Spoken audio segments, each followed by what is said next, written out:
నమస్తే. చెన్నై నుంచి సుబ్బలక్ష్మి.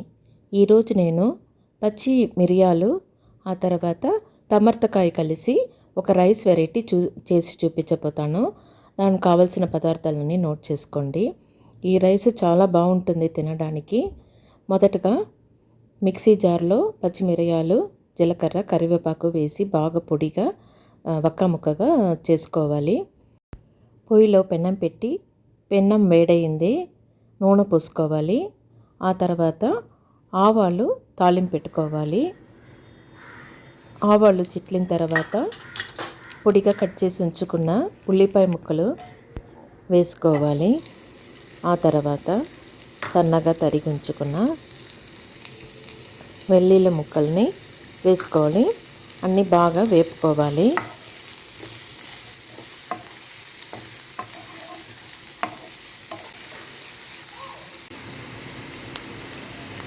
ఈ కాయలు తమర్తకాయ అంటారు తెలుగులో, తమిళంలో పులిపుకాయ అంటారు, పిలింబి అంటారు ఇంగ్లీష్లో.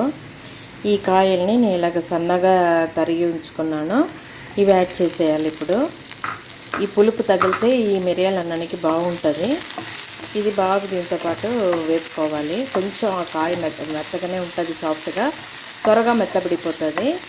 ఒక హాఫ్ మినిట్ 1 మినిట్ ఇది కొంచెం వేపుకుంటే బాగుంటుంది ఉల్లిపాయలతో కలిపి. ఈ టమాటకాయలు బాగా మెత్తబడిపోయాయి. ఇప్పుడు మనం మిక్సీలో పొడి చేసి ఉంచుకున్న మిరియాలు, కరివేపాకు, జీలకర్ర, ఆ పొడి మనం కలుపుకున్న అన్నానికి ఎంత కావాలో అంత వేసుకోవాలి. వేసుకొని కలుపుకొనేసి ఆ తర్వాత అన్నం వేసి కలుపుకుంటే అయిపోతుంది. ఈ రైస్ చాలా రుచిగా ఉంటుంది, హెల్తీగా ఉంటుంది. ఇన్స్టెంట్గా చేసుకోవచ్చు. పిల్లలకి, పెద్దలకి, ఎవరికైనా లంచ్ బాక్స్ కూడా ప్యాక్ చేసుకోవచ్చు. చాలా సులువు చేసుకోవడం, హెల్తీ కూడా. దీంట్లో ఇప్పుడు కావాల్సినంత ఈ రైస్కి సరిపడ ఉప్పు కూడా కలుపుకొనేసి తీసేసుకుంటే అయిపోతుంది. అంత బాగా మిక్స్ చేసుకోవాలి. ఈ మిరియాల పొడి, ఉప్పు అన్నిట్లో కలిసేటట్టు బాగా తీసేసుకోవాలి. అంతే, ఇది అయిపోయింది. దీంట్లో ఇంకా మనం వండి ఉంచుకున్న వైట్ రైస్ వేసి కలుపుకుంటే ఈ రైస్ మనకి రెడీ అయిపోతుంది. ఇలా వండిన అన్నం పైనుంచి వేసుకొని కలిపేసుకుంటే ఈ రైస్ రెడీ అయిపోతుంది. చాలా బాగుంటుంది వేడిగా తినేటప్పుడు. మన చిన్న హాట్ ప్యాక్లు అవి ఉంటాయి లంచ్ బాక్స్ కింద, వాటిలో పెట్టి పంపిస్తే వాళ్ళు లంచ్ టైంలో తినేటప్పుడు కూడా వేడిగానే ఉంటుంది. మంచి ఆరోగ్యమైన ఒక రైస్. మిరియాలు ఒంటికి మంచిది అని అందరికీ తెలుసు. మళ్ళీ తమర్తకాయ పులుపుగా ఉంటుంది, దాంట్లో వైటమిన్ సి ఎక్కువ ఉంటుంది. ఇమ్యూనిటీ బాడీకి చాలా అవసరం. ఇలాంటి వేసవి కాలమైనా ఏ కాలమైనా మనకి జలుబులు, దగ్గులు, అలాగ డ్రై కాఫ్ అలా వస్తుంది. అలాంటి వాళ్ళు ఈ విటమిన్ సి చేర్చుకుంటే ఒంట్లో చాలా మంచిది. అలాగే ఇప్పుడు ఈ సీజన్లో పచ్చి మిరియాలు దొరుకుతాయి.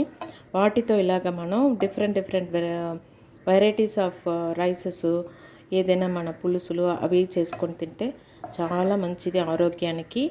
మన ఫ్యామిలీని ఆరోగ్యంగా ఉంచుకోవడమే మనకి చాలా ముఖ్యమైన ఒక విషయం. అది అందరూ చెయ్యండి. చేసేసి ఎలా ఉంది, ఎలా వచ్చింది నాకు కామెంట్స్లో చెప్పండి. మరో వీడియోలో కలుస్తాను. ఇది అందరూ చేసి చూడండి. Okay, thank you.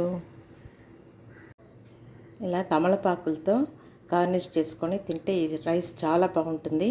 అందరు తప్పకుండా ట్రై చేయండి. ట్రై చేసి ఎలా వచ్చింది నాకు చెప్పండి. ఈ తమలపాకులు మిరియాల టేస్ట్తో చాలా అద్భుతంగా ఉంటుంది ఈ రైస్. తప్పకుండా అందరూ చేసి చూడండి.